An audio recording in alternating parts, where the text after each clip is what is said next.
لأمري واحلل عقدة من لساني يفقه قولي اللهم فقهنا في الدين وعلمنا التأويل آمين يا أرحم الراحمين. وقال رسول الله صلى الله عليه وسلم القرآن حجة لك أو عليك خيركم من تعلم القرآن وعلمه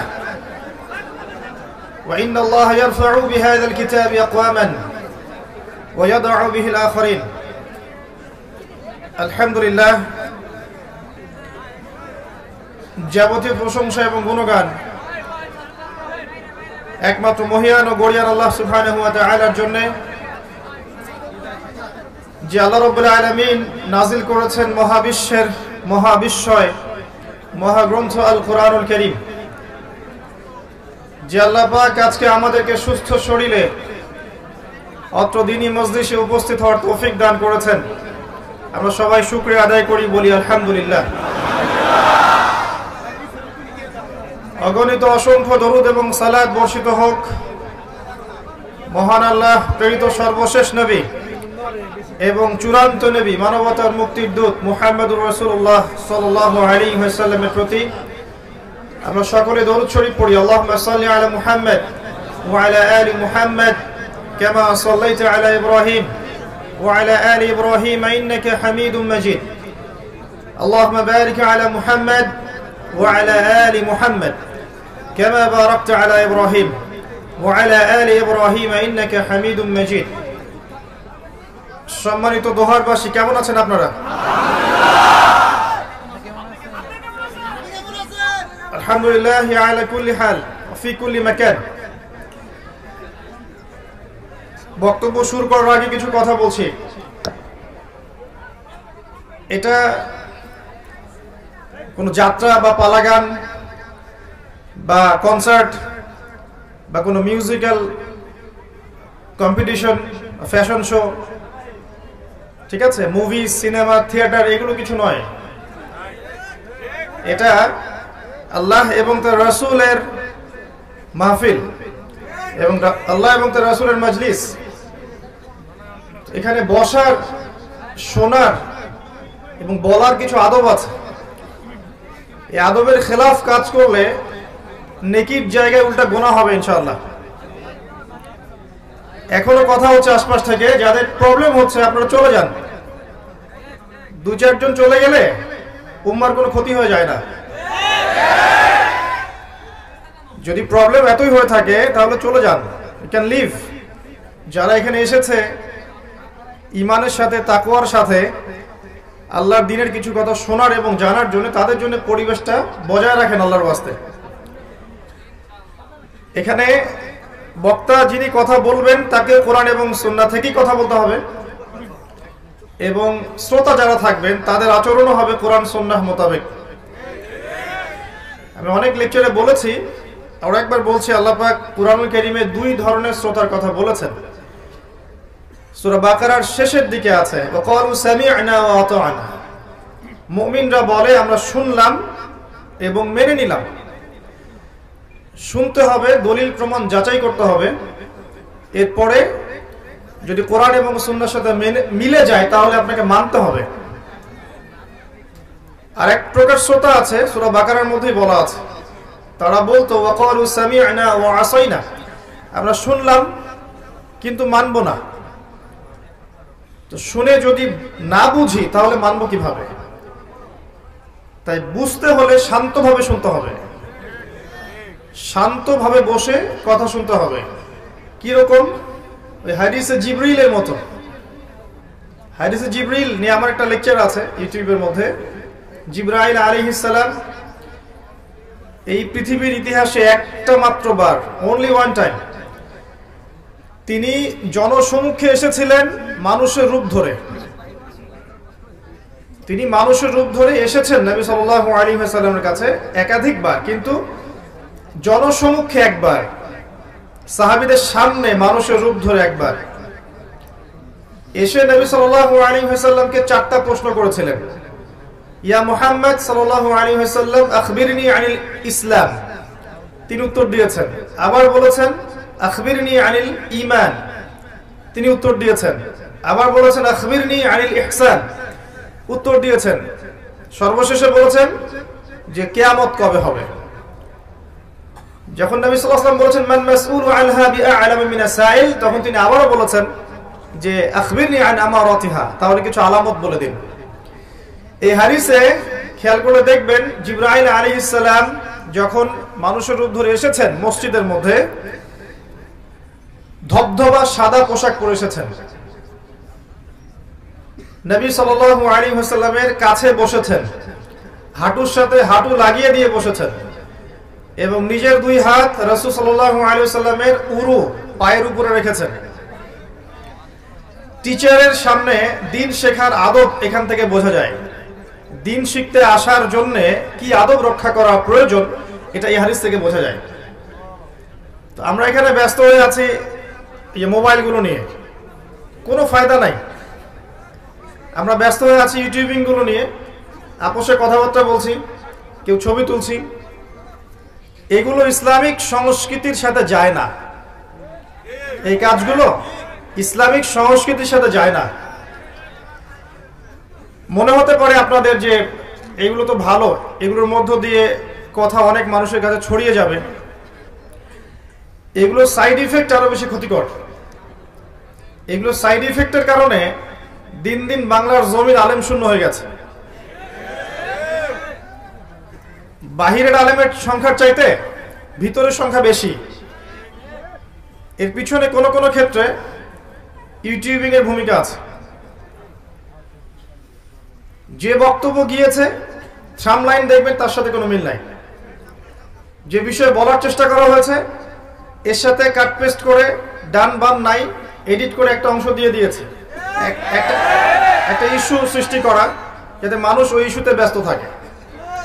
আর যতক্ষণ মুসলিমরা ওই একটা ইস্যুতে ব্যস্ত আছে ততক্ষণ ইসরায়েল আরো 10টা নিউক্লিয়ার ওয়েপন্স তৈরি করে ফেলেছে। এই হলো আমাদের বুদ্ধি।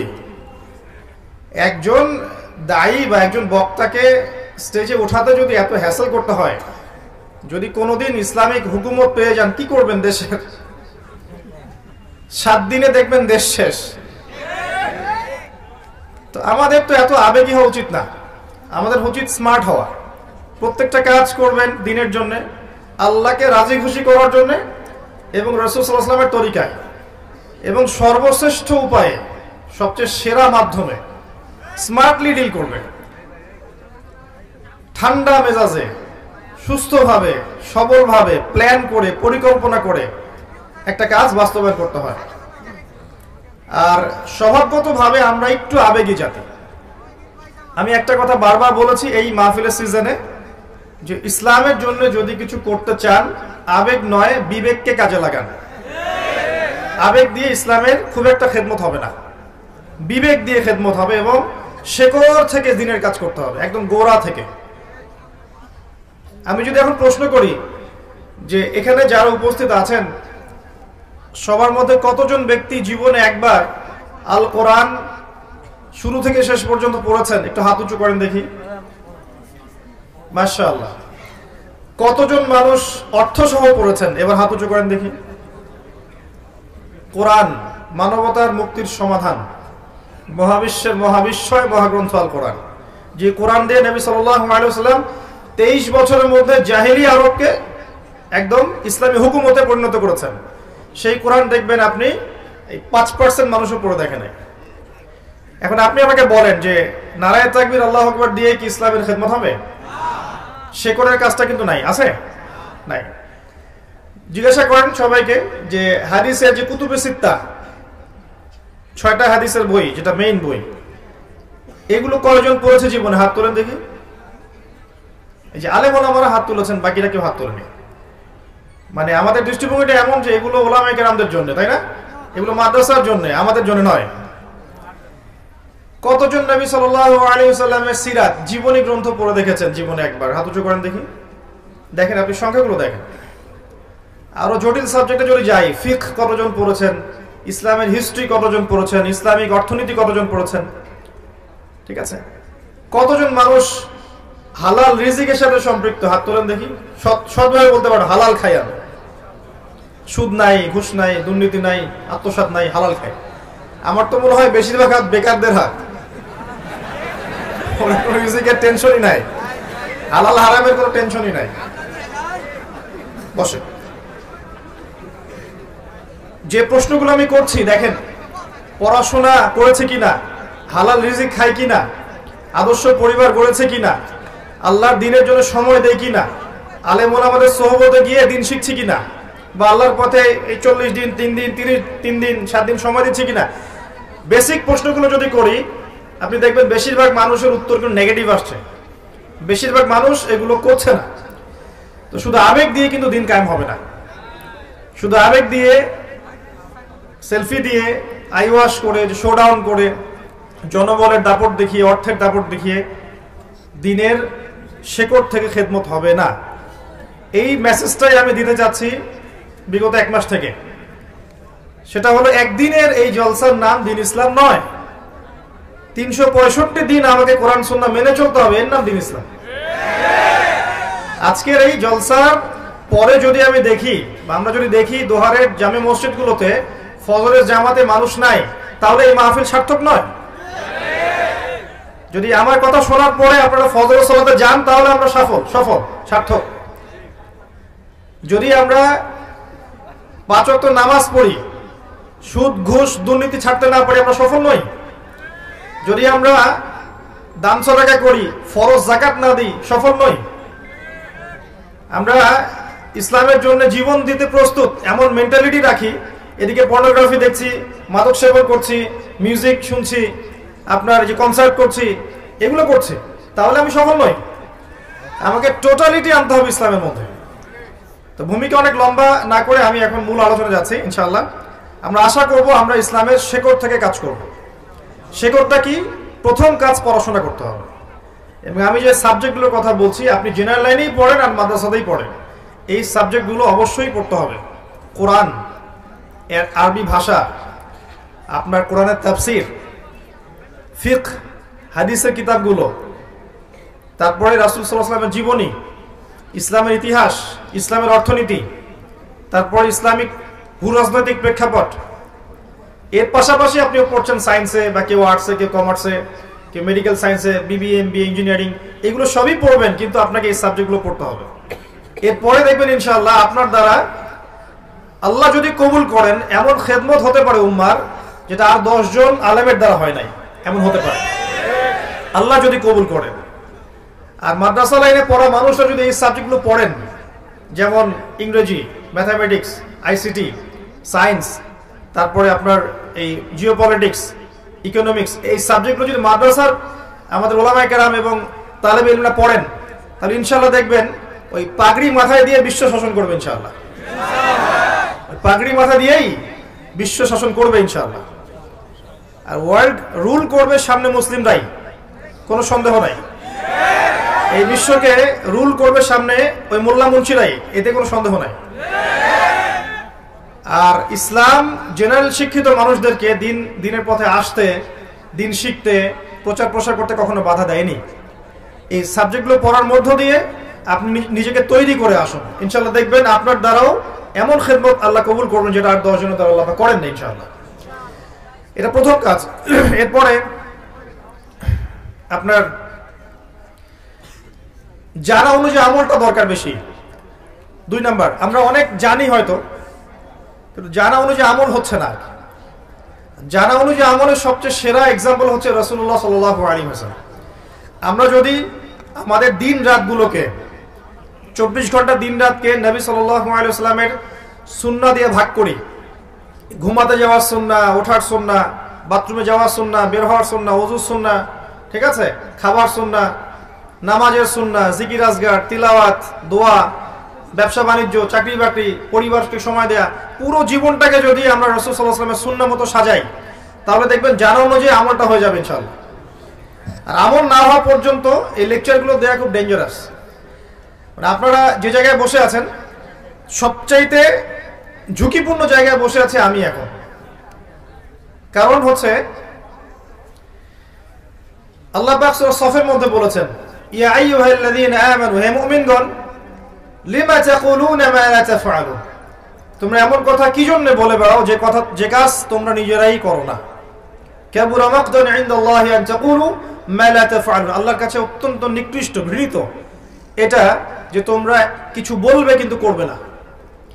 তো যারা বক্তা, যারা দায়ী, যারা বক্তা, যারা আলেম, স্কলার, তারা সবচেয়ে ডেঞ্জারাস আসনে বসে আছে। ইলম অনুযায়ী যদি আমল না হয় তাহলে কি হবে জানেন? সহিহ বুখারী হাদিসে আসছে যে একজন ব্যক্তি জাহান্নামে যাবে, জাহান্নামের আযাবের ফলে তার নাড়ি ভুঁড়ি বের হয়ে আসবে, নাউযুবিল্লাহ, এবং সে নাড়ি ভুঁড়ির চারদিকে ঘুরতে থাকবে। অন্য জাহান্নামীরা একত্রিত হয়ে তাকে জিজ্ঞাসা করবে যে আলাস্তা কুনতা তা'মুরুনা বিল মা'রুফ ওয়া তানহাউনা আনিল মুনকার, তুমি কি পৃথিবীতে মানুষকে সৎ কাজের আদেশ করতে না, অসৎ কাজে নিষেধ করতে না? তো ফামা বালুক, তোমার কি হয়েছে আজকে? সেই ব্যক্তি বলবে যে আমি মানুষকে সৎ কাজের আদেশ করতাম ঠিকই, কিন্তু আমি নিজেই সেই কাজ করতাম না, নাউযুবিল্লাহ। আর আমি মানুষকে অসৎ কাজ থেকে নিষেধ করতাম, কিন্তু আমি নিজেই সেই কাজ করতাম। তো সবচেয়ে ঝুঁকিপূর্ণ চেয়ারে কে বসে আছে? এখন আমি বসে আছি। আর আপনি বিশ্বাস করেন যারা আমরা এই চেয়ারে বসি তাদের মাঝে এমন অনেক মানুষ আছে যাদের কলিজাগুলো যদি আল্লাহ পাক বের করে দেখাতেন তাহলে দুর্গন্ধে আমার লেকচার শুনতে আসতেন না। কথা বুঝতে পারেন নাই না? এমন অনেক মানুষ আছে যারা এই চেয়ারে বসে দিনের কথা বলছে, যাদের কলিজাগুলো যদি আল্লাহ পাক খুলে বের করে দেখাতেন তাহলে আপনি আর আমার লেকচার শুনতে আসতেন না। ডেঞ্জারাস অবস্থা। আরেকজন ব্যক্তিকে জাহান্নামের শাস্তি দেওয়া হবে, প্রচন্ড দুর্গন্ধ ছড়াবে। এই হাদিসটা ফয়জুল কালাম বইয়ের মধ্যে আছে, মাদ্রাসায় পড়ানো হয়, যে অন্য জাহান্নামীরা এসে বলবে আগে থেকেই আমরা অনেক শাস্তির মধ্যে ছিলাম, তুমি কি আমল করতে পৃথিবীতে, তোমার আমলের কারণে আজকে দুর্গন্ধে থাকা যাচ্ছে না, নাউযুবিল্লাহ। সেই ব্যক্তি বলবে যে আমি ইলম অর্জন করেছিলাম, আমার ইলম আমার উপকারে আসেনি, মানে আমি ইলম অনুযায়ী আমল করতে পারি না। যা শুনছেন তা যদি আমল না করেন, শুধু এই যে রেকর্ডিং এ ব্যস্ত থাকেন, লাইভে ব্যস্ত থাকেন, আজকে মাহফিল শেষ লেকচার ভুলে যান, তাহলে কাজের কাজ কিছু হবে না। কিন্তু আর আমি এটা বিশ্বাস করি, যদি আমি কথাগুলো মন থেকে বলি, আল্লাহকে রাজি খুশি করার জন্য বলি, আমার নিয়ত যদি ঠিক থাকে, আমার কথা আপনার দিলের উপর তাসির হবে ইনশাআল্লাহ। আমার ভিতরে ভেজাল থাকে, আমার কথা আপনার দিলে কোনো তাসির হবে না। আপনি দেখবেন লক্ষ লক্ষ মাহফিল হচ্ছে, আপনি নিজে চিন্তা করেন কতটুকু তাসির হচ্ছে আপনার, নিজে ভাবেন কতটুকু তাসির হয়েছে, কি পরিবর্তন আসছে। আর যে মানুষগুলোকে দিয়ে তাসির হয় তারা তো এখন নাই মাঠে। যে মানুষগুলোর কথা শুনলে মানুষের হৃদয়ের মধ্যে আল্লাহর ভয় জাগে, মিউজিক ছেড়ে দেয়, সুদ ছেড়ে দেয়, হারাম ছেড়ে দেয়, জীবনটাকে আল্লাহর জন্য দেওয়ার মতো প্রত্যয় ব্যক্ত করে, এরা তো নাই আজকে। কার কথা শুনবে না? তো শুধু শোনা নয়, শোনা অনুযায়ী আমলের প্রয়োজন আছে। আর এই আমলের সবচেয়ে সেরা এক্সাম্পল হচ্ছে আমাদের নবী, প্রিয় নবী সাল্লাল্লাহু আলাইহি ওয়াসাল্লাম। তার জীবন যেভাবে কেটেছে সেইভাবে দিনরাত কাটান, ইনশাআল্লাহ আপনি সফল হয়ে যাবেন ইনশাআল্লাহ। এটি শর্টকাট কোনো টেকনিক নাই। আর কি করা দরকার? গোড়া থেকে দরকার আদর্শ পরিবার। আদর্শ পরিবার না থাকলে একটা আদর্শ সমাজ কখনো বাস্তবায়িত হবে না। আমি তাহাজ্জুদ গুজার, আমার স্ত্রী এদিকে বেপর্দায় ঘুরে বেড়াচ্ছে, এই পরিবার কোনো কাজের না। আপনি তাহাজ্জুদ গুজার, দেখা যাবে আপনার মেয়ে শপিং মলে জিন্স আর প্যান্ট পরে ঘুরে বেড়াচ্ছে, গেঞ্জি পরে ঘুরে বেড়াচ্ছে, কোনো লাভ নাই তাহাজ্জুদে। অনেক ক্ষেত্রে দেখবেন মা মাশাআল্লাহ পর্দা করেছে আর মেয়ে মাশাআল্লাহ এক একটা পরিমণি। তো এরকম হলে আদর্শ পরিমাণ হবে না। আমরা দোয়া করি আল্লাহ পাক তাকেও যেন হেদায়েত দান করেন। আল্লাহ চাইলে এমন অনেক মানুষকে হেদায়েত দিতে পারেন যাদের দ্বারা সমাজে খারাপ কিছু ছড়িয়েছে। আল্লাহ চাইলে এই মানুষদেরকে দিয়েও আল্লাহ পাক দ্বীনের খেদমত নিতে পারেন। আমরা দোয়া করি আল্লাহর কাছে যারা আজকে বেলাইনে আছে, মিউজিকের লাইনে হোক, ফ্যাশন শোর লাইনে হোক, ফিল্ম ইন্ডাস্ট্রিতেই হোক, হারাম আপনার মুভিজে হোক, পর্নোগ্রাফিতে হোক, যেখানেই আছে যারা, আল্লাহ যেন ওই মানুষদের মধ্যে যাদের মনের মধ্যে স্বচ্ছতা আছে, সততা আছে, আল্লাহ পাক যেন ওদেরকে হেদায়েত দান করেন এবং পূর্বের সমস্ত গুনাহ আল্লাহ যেন মাফ করে দেন। তো পরিবার আদর্শ না হলে সমস্যা আছে। পরিবারের ব্যক্তিরা সবাই সালাত পড়ছে, অর্থনৈতিক উৎসটা হারাম, সুদের উৎস, ঘুষের উৎস, দুর্নীতির উৎস, এই পরিবার আদর্শ পরিবার নয়। পরিবারে কর্তা হবে ইব্রাহিম আলাইহিস সালামের মতো তাওহীদপন্থী। পরিবারের মায়েরা হবে হাজারা আলাইহিস সালামের মতো সবরকারিনী, ত্যাগী। তখনই আপনি ইসমাঈল আলাইহিস সালামের মতো সন্তান পাবেন, তার আগে পাবেন না। আর ইসমাঈল আলাইহিস সালামকে মানুষ করেছেন তার মা, তার বাবা নন। তাই একটা মা, একটা তাওহীদপন্থী মা, সবরকারিনী মা, আল্লাহর প্রতি তাওয়াক্কুলকারী মা ইসমাঈলের মতো প্রজন্ম জন্ম দিতে পারবে ইনশাআল্লাহ। তো এই হলো বিষয়। পরিবারে তাওহীদ থাকবে, শিরক থাকবে না। পরিবারে সুন্নাহ থাকবে, বিদআত থাকবে না। হালাল রিজিক থাকবে, হারাম থাকবে না। না খেয়ে থাকবে পরিবারের সদস্যরা, প্রয়োজনে পরিবারের সদস্যরা না খেয়ে থাকবে, তা হারাম খাবে না। ছোট্ট একটা জব করবে, মুদির দোকানে করবে, সবজি বিক্রি করবে, তারপরও সুদের সাথে সম্পৃক্ত হবে না। এই হলো পরিবার। আর যতই দাড়ি টুপি পাগড়ি জুব্বা আমি রাখি না কেন, আমার কপালে সেজদার দাগ আছে, তো ইবাদতের জীবনে আমি পাক্কা মুসল্লি, আর অর্থনৈতিক জীবনে গিয়ে যদি পাক্কা সুদখোর হই, ওই ইবাদত আল্লাহর কাছে কবুল হবে না। শেষ বয়সে গিয়ে 10টা চিল্লা দিয়ে আর 10টা উমরা করে আর 10 বার হজ করে আলহাজ টাইটেল লাগিয়ে কোনো লাভ নাই, কারণ আপনার রিজিকের সোর্সটা হারাম। পরিবারের আদর্শটা হবে আদর্শ পরিবার। এবং আল্লাহ পাক খুব শক্ত করে সূরা তাহরিমের মধ্যে 6 নম্বর আয়াতে আদেশ করেছেন, ইয়া আইয়ুহাল্লাযীনা আমানু কু আনফুসাকুম ওয়া আহলিকুম নারা। নিজেরা জাহান্নামের আগুন থেকে আগে বাঁচো, পরিবার বর্গকে বাঁচাও। নতুন প্রজন্ম যখন আসবে পরিবারে, প্রজন্মটা হবে আল্লাহর জন্য জীবন দেয়া প্রজন্ম। তারা এমন ভাবে গড়ে উঠবে, ছোটবেলা থেকেই হিফজ করে ফেলবে, অ্যারাবিক ল্যাঙ্গুয়েজ শিখবে, বড় বড় ওলামা ইকরামদের সোহবতে গিয়ে বড় বড় মাদ্রাসায় পড়াশোনা করবে। আর জেনারেল লাইনে যদি পড়ে, এদিকে পড়লেও এর বেসটা হবে ইসলামিক। এমন করে আমার পরবর্তী প্রজন্ম করতে হবে। পরিবারে যদি কন্যা সন্তান আসে, ছোট থেকে ওকে হিজাব শেখাতে হবে, ছোট্টবেলা থেকে, এবং জীবনের উদ্দেশ্য শেখাতে হবে। বাচ্চাকে জিজ্ঞাসা করা হবে, বাবা তোমার জীবনের লক্ষ্য কি? ও যেন এক বাক্যে বলে জান্নাত, আমার জীবনের লক্ষ্য হচ্ছে জান্নাত। এটা শেখাবেন বাচ্চাদেরকে। আর এখনকার ইয়াংদেরকে জিজ্ঞাসা করেন এইম ইন লাইফ কি, বলতে পারবে না।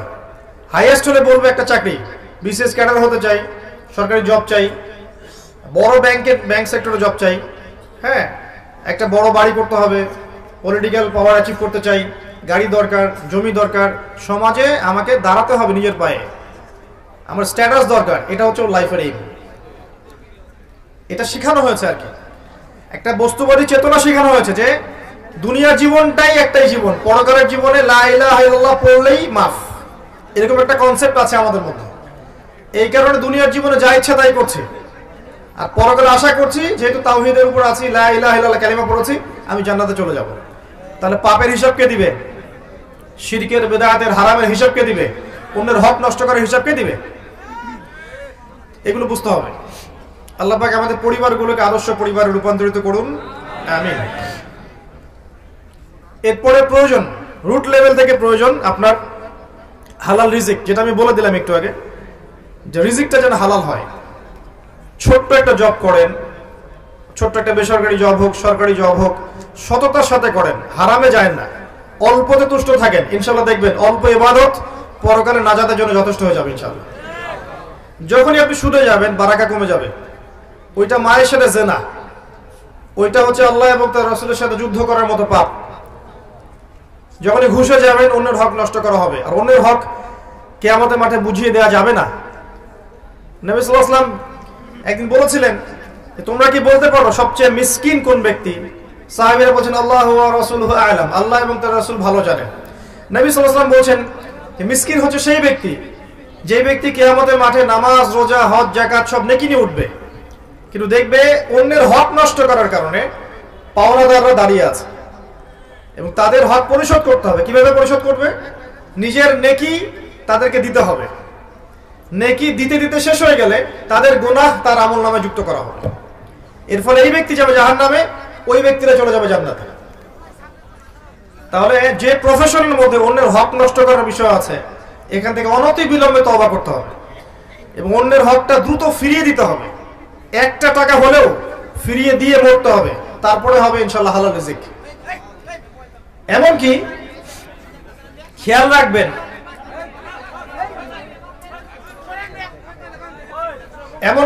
রাখবেন, কারো বাসায় খেতে গিয়েছেন, ওইখানেও খেয়াল রাখবেন যে তাদের রিজিকের সোর্সটা কি।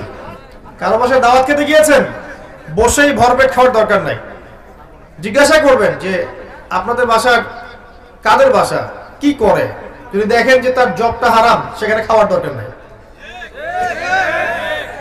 কিছু কিছু বিষয় আছে, আপনি কোরআন তেলাওয়াত করেন, মাশাআল্লাহ, কোরআন হাদিস পড়েন, মনের মধ্যে নূর আসবে। রাস্তায় বের হন, 10টা নগ্ন মেয়ে আপনার চোখে পড়লে নূরটা চলে যাবে। আমার কথা বোঝেন? কোরআন সুন্নাহ পড়েন, গবেষণা করতে থাকেন, দেখবেন যে মনের মধ্যে নূর ফিল করবেন, আল্লাহ রহমত নূর ফিল করবেন, প্রশান্তি ফিল করবেন। বাইরে বের হন, একটা শপিং মলে ঘুরে আসেন ঢাকা, দেখবেন নূর চলে গেছে। ইফেক্ট হয়, কাজের কি ইফেক্ট হয়। আপনি বাজ বিচার না করে হারাম খেতে থাকেন, দেখবেন এই শরীর দিয়ে আপনি নামাজে মনোযোগ পাচ্ছেন না, রোজা রাখলে তৃপ্তি পাচ্ছেন না, ইবাদত করে স্বাদ পাচ্ছেন না, কারণ আপনার রক্ত মাংসগুলো হারাম ভাবে তৈরি হয়েছে। রিজিকের ব্যাপারে সতর্ক থাকেন। আদর্শ পরিবার গড়তে হলে রিজিকটা সুন্দর থাকতে হবে। এরপরে দরকার তাজকিয়া, আত্মশুদ্ধি। আত্মশুদ্ধি কি জিনিস? মনের মধ্যে যত খারাপিয়াত আছে, যেমন হিংসা, গীবত, তহমত, অহংকার, হঠকারিতা, মুনাফিকি, যত খারাপ দোষ আছে মনের মধ্যে, এগুলোকে বের করতে হবে। এগুলো বের না করা পর্যন্ত আপনার মনটা কিন্তু তাজকিয়া, আত্মশুদ্ধি অর্জন করতে পারবে না। কি করলে বের হবে এগুলো? বেশি বেশি কবরের ফিকির করলে বের হবে। বেশি বেশি কবরের চিন্তা করেন, পরকালের চিন্তা করেন, আল্লাহর সামনে দাঁড়াতে হবে এই চিন্তা করেন, দেখবেন মন নরম থাকবে ইনশাআল্লাহ। বেশি বেশি কোরআন তেলাওয়াত করেন, মনটা নরম সফট হবে ইনশাআল্লাহ। বেশি থেকে বেশি আল্লাহর জিকির করেন, সুবহানাল্লাহ, আলহামদুলিল্লাহ, লা ইলাহা ইল্লাল্লাহ, আল্লাহু আকবার, লা হাওলা ওয়ালা কুওয়াতা ইল্লা বিল্লাহ পড়তে থাকেন, মনটা নরম হবে ইনশাআল্লাহ। বেশি থেকে বেশি দান সাদাকা করেন, মনটা নরম হবে। ইতিমের ভরণ পোষণের দায়িত্ব নেন, মনটা নরম হবে। বিধবার দায়িত্ব নেন, মনটা নরম হবে। দেখবেন ইতিমের মাথায় হাত বুলান, মনটা নরম হবে। বেশি থেকে বেশি আল্লাহর কাছে দোয়া করেন, মন নরম হবে। একটু কম খান, একটু কম ঘুমান, একটু কম হাসেন, একটু কম কথা বলেন, মানুষের সাথে কম মেশেন, মন নরম হবে। এগুলো যত বেশি করবেন মন শক্ত হয়ে যাবে। আর মন যত শক্ত হবে, সেই মনের মধ্যে আল্লাহর নূর আসবে না। আল্লাহর নূর না আসলে, কলবের মধ্যে আল্লাহর নূর না আসলে, আপনি কবরে নূর পাবেন না এবং আপনি পুলসিরাতে নূর পাবেন না, আত্মশুদ্ধি অর্জন করতে পারবেন না। একটা কথা বলি, যখন আপনার হৃদয়ের মধ্যে নূর আসবে আল্লাহর পক্ষ থেকে, আপনি দেখবেন আপনি এমন কিছু বুঝতে পারছেন যেটা 8-10 জন পারছে না। আপনি এমন কিছু শুনবেন, এমন কিছু দেখবেন যেটা 8-10 জন দেখবে না। আপনি আল্লাহর নূর দিয়ে দেখবেন ইনশাআল্লাহ তাআলা। আল্লাহ পাক আমাদেরকে নূর অর্জন করার তৌফিক দান করুন। রব্বানা আতমিম লানা নূরানা ওয়াগফির লানা ইন্নাকা আলা কুল্লি শাইইন কাদির। আমরা এখন এই কথা শুনছি, এদিকে একটু আপনারা বসে পড়েন প্লিজ, আল্লাহর ওয়াস্তে বসে পড়েন, আল্লাহর ওয়াস্তে বসে পড়েন।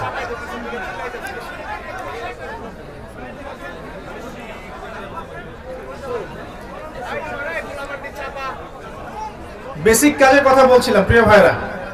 1 নাম্বার বলেছি ইলম অর্জন করা। দিনের জন্য কিছু করতে চান, আগে পড়াশোনা করেন, জ্ঞান অর্জন করেন, এবং সিলেবাসগুলো বলেছি এই বইগুলো আপনাদেরকে পড়তে হবে, এই সাবজেক্টগুলো পড়তে হবে।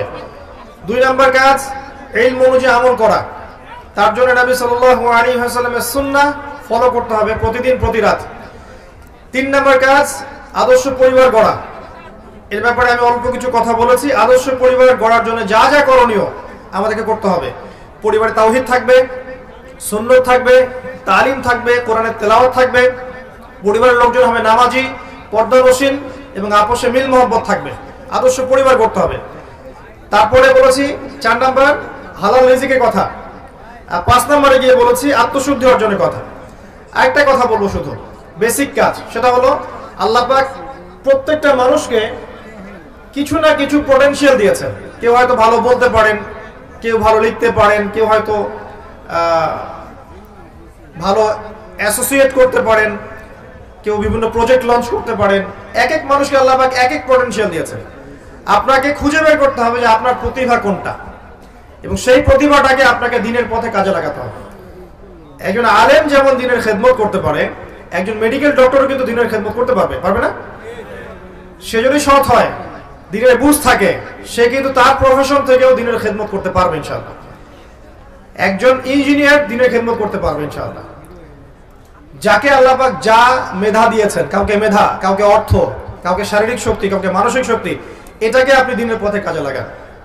এতিমের একটা প্রজেক্ট করেন, বিধবাদেরকে নিয়ে কোনো প্রজেক্ট করেন, আপনি অসহায় নারী শিশুদেরকে নিয়ে কোনো প্রজেক্ট করেন, মানবতার কল্যাণে কোনো প্রজেক্ট করেন, একটা মাদ্রাসা করেন, একটা মসজিদ করেন, একটা ইসলামিক কোনো সংগঠন করেন, কিছু একটা করেন যেটাতে আপনার দিনের পথে এগিয়ে যাওয়া সহজ হয় এবং উম্মার খেদমত হয়, কল্যাণ হয়। ইনশাআল্লাহ দেখবেন এই ছোট্ট ছোট্ট খেদমতগুলো ভবিষ্যতে বড় বিজয় নিয়ে আসবে ইনশাআল্লাহ তাআলা।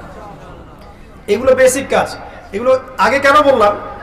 বিকজ এই কাজগুলো না করে আমরা যদি শুধুমাত্র আবেগী হই, শোডাউন করি, আইওয়াশ দেখাই, ঠিক আছে, আত্মহমিকায় ভুগি, আমরা অনেক জনসংখ্যা আমাদের অনেক বেশি, এগুলোতে ফখরে ভুগি, কি বলে ভুগি, তাহলে দেখবেন দিন দিন ইসলামের জমিন সংকুচিত হয়ে আসবে। এবং যেটা হচ্ছে আর অনেকে বলবেন যে কই হচ্ছে, আমি তো দেখতে পাচ্ছি না। আপনি দুই চোখ দিয়ে দেখেন, বাহ্যিক চোখ না, ভেতরের চোখ দিয়েও দেখেন। প্রচুর কথা হচ্ছে, আমি মনোযোগ হারাচ্ছি। দেখেন, আমি মনোযোগ হারালে কিন্তু লেকচারটা আপনি তো আমাকে দিতে পারবো না। আমি কিছু চিন্তা করে এসেছি বলার জন্য, মনোযোগ ব্যাহত হয় বারবার, তাহলে আপনারা ক্ষতিগ্রস্ত হবেন। আল্লাহর রাস্তায় বসেন, আমরা হয়তো আর 1 ঘন্টা কথা বলবো হাইয়েস্ট। 1 ঘন্টা সবর করেন আল্লাহর জন্য। আল্লাহ পাক তৌফিক এনায়েত করুন, আমিন। তো আমরা সবাই চাই যে ইসলামের বিজয় হোক, আমরা সবাই জান্নাতে যাই, জাহান্নাম থেকে বাঁচি, তাই না? আমরা প্রত্যেকেই চাই আমরা আল্লাহ সন্তুষ্টি পাই।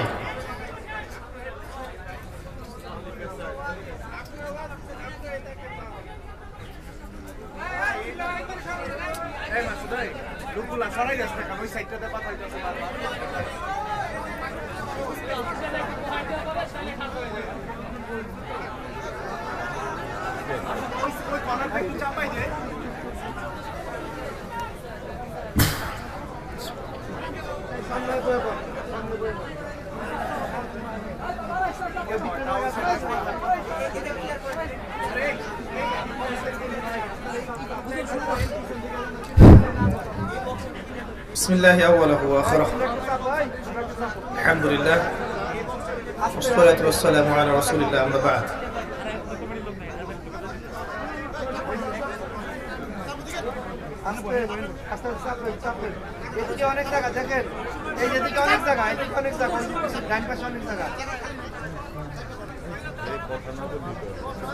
আপনারা বসেন প্লিজ, আর কেউ কথা বলবেন না, প্লিজ বসেন,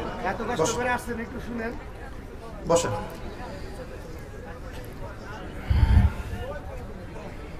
নাকি তাহিরির মতো বলতে হবে বসতে?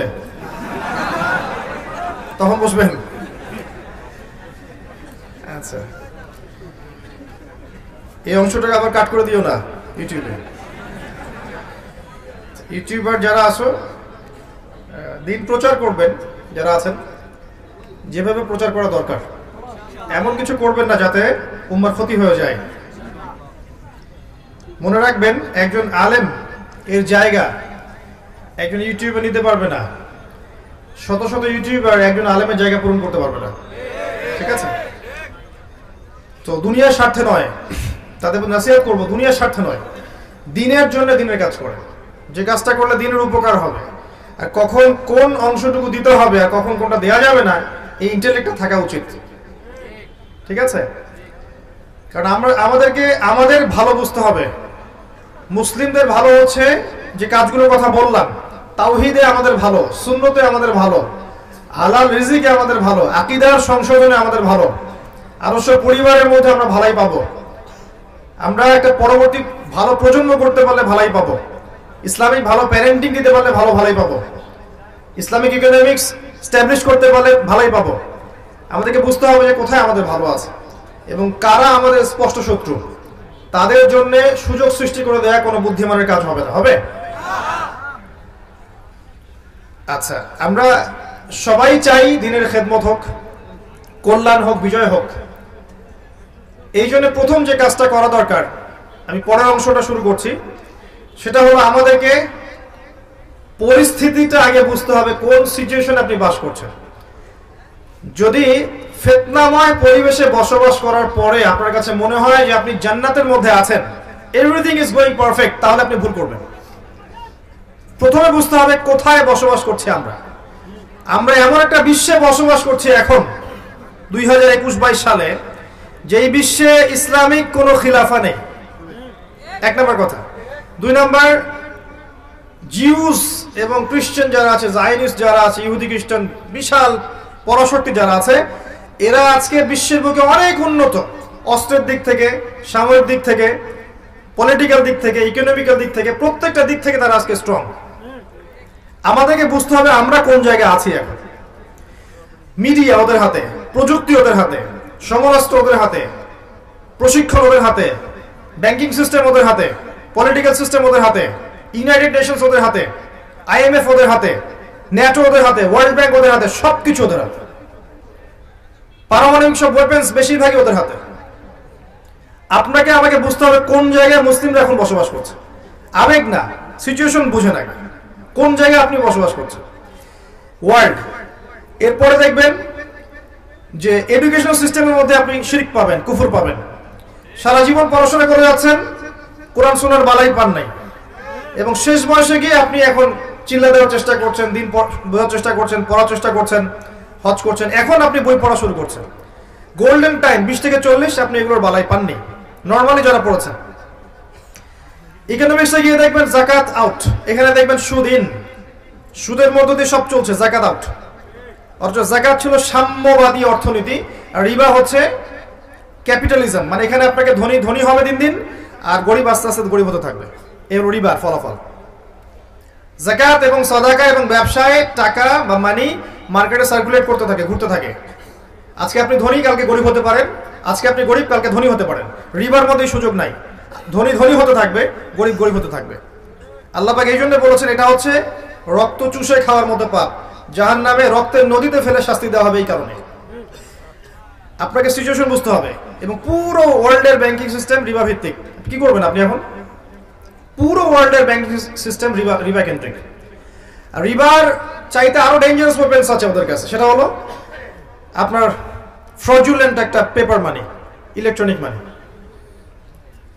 আপনি 1 বছর জব করেছেন, প্রত্যেক মাসে 1 লক্ষ টাকা করে পেয়েছেন, 12 মাসে 12 লক্ষ টাকা পেয়েছেন, ঠিক আছে? আচ্ছা, এই 1 বছরের শ্রম, 1 বছর প্রতিদিন 12 ঘন্টা করে শ্রম দিয়েছেন, 12 লক্ষ টাকা বছর শেষে পেয়েছেন। টাকাটা নিয়ে গিয়ে এই যে বাক্সে ভরে আপনার ওয়াইফকে দিয়ে দেন, যে 1 বছর পরে, 1 বছর কম হয়ে যায়, 10 বছর পরে এই টাকাটা আমাকে বের করে দিবা। আপনার স্ত্রীটা রেখে দিল সিন্ধুকের মধ্যে। এবার এখন আপনি এই 12 লক্ষ টাকা দিয়ে ধরেন আপনি 4 শতক জমি কিনতে পারবেন, ফর এক্সাম্পল, কথা বলছি রুট লেভেলে। 10 বছর পরে বের করলেন, দেখলেন আপনি এটা দিয়ে 4 শতক জমি পাচ্ছেন না, আপনি পাচ্ছেন 2 শতক, আর 2 শতক পাচ্ছেন না। আপনার 12 মাসের শ্রমটাকে 6 মাসে নিয়ে আসা হয়েছে, আপনার 6 মাসের শ্রম হাওয়ায় উড়ে গেছে। কেউ আপনার শ্রম থেকে বেনিফিটেড হয়েছে, শ্রম দিয়েছেন আপনি, লাভবান হয়েছে অন্য কেউ। এই জন্য তাকিয়ে দেখবেন বিশ্বের একটা সভ্যতা দিন দিন উঁচু হচ্ছে, একটা সভ্যতা, পৃথিবীর একটা অংশ দিন দিন ধনী হচ্ছে, আর বাকি অংশের দিকে তাকিয়ে দেখবেন দিন দিন দারিদ্রতা, প্রভার্টি, ডিস্ট্রিবিউশনে যাচ্ছে। যখনই এদের বিরুদ্ধে কথা বলতে যাবেন দেখবেন টাকার মান পড়ে যাবে ধাপ করে। টার্কি চেষ্টা করেছিল, মান পড়ে যাচ্ছে। ইন্দোনেশিয়া চেষ্টা করেছিল, মান পড়ে গেছে। ভেনিজুয়েলা চেষ্টা করেছিল, মান পড়ে গেছে। যেই চেষ্টা করবে মান কমে যাবে। মানে এটা আপনার অন্য কোনো জায়গা থেকে নিয়ন্ত্রণ করা হয়। তা আপনি যদি এমন হতো যে আপনি 12 মাস জব করেছেন, 12 লক্ষ টাকা আপনাকে দেয়া হয় নাই, আপনাকে 12,000 দিনার দেয়া হয়েছে, বা 12,000 দিরহাম দেয়া হয়েছে। এটা আবার কি জিনিস? দিনার আবার কি জিনিস? দিরহাম আবার কি জিনিস? কোনদিন তো নাম শুনি নাই। সূরা ইউসুফ পড়েছেন? সূরা ইউসুফ আলাইহিস সালামকে কি দিয়ে কিনেছিল? দিরহাম দিয়ে। সূরা আলে ইমরানের মধ্যে দেখবেন দিনারের কথা আছে। আচ্ছা, মনে করেন দিনার এবং দিরহামে আপনাকে স্যালারি দেওয়া হয়েছে। এবার এটা আপনি রেখে দিলেন ওয়াইফের কাছে, 10 বছর পর বের করবা। সে 10 না 20 বছর পর বের করে দিয়েছে আপনাকে। আপনার শ্রমের মান কমবে? আপনার মুদ্রার মান কমবে? এই কথাটাই বুঝাতে ব্যর্থ হয়েছি বিগত 5 বছর থেকে, যে ইসলামিক যে মুদ্রা, এর ইন্ট্রিনসিক একটা ভ্যালু থাকে, অন্তর্নিহিত একটা মান থাকে, যে মানটা ওর ভিতরেই থাকে, বাইরে থাকে না। আপনার যে সিস্টেমটা চলছে এর মান ভিতরে নেই, বাইরে আছে, এবং এই মানটা অন্য জায়গা থেকে নিয়ন্ত্রণ করতে পারবে, নিয়ন্ত্রণ করে আপনার শ্রমটা কেড়ে নিবে। সূরা নাজমে আল্লাহ বলেছিলেন একটা কথা, যে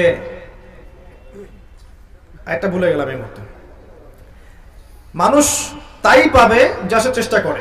একটা আয়াত আছে না, হ্যাঁ, লাইসা লিল ইনসান ইল্লা মা সাআ, মানুষ চেষ্টার বাইরে কিছু পাবে না, তাই তো? মানুষ চেষ্টার বাইরে কিছুই পাবে না। আপনি অর্থ উপার্জনের চেষ্টা করবেন, আপনি পাবেন। আপনি ফল, বীজ রোপণ করবেন, গাছ হবে, ফল খাবেন। আপনি এখানে বীজ রোপণ করলেন, গাছ হলো, আপনি পরিপূর্ণ ফলটা খেতে পারছেন না, ফল অন্যজন খাচ্ছে। আমি যদি আপনাকে বলি যে আমার ফার্মে আপনি জব করেন, 1 বছর জব করবেন, 12 ঘন্টা করে পার ডে, কিন্তু আমি বছর শেষে আপনাকে 6 মাসের স্যালারি দিব, আপনি নেবেন? কোনো পাগলেও নিবে?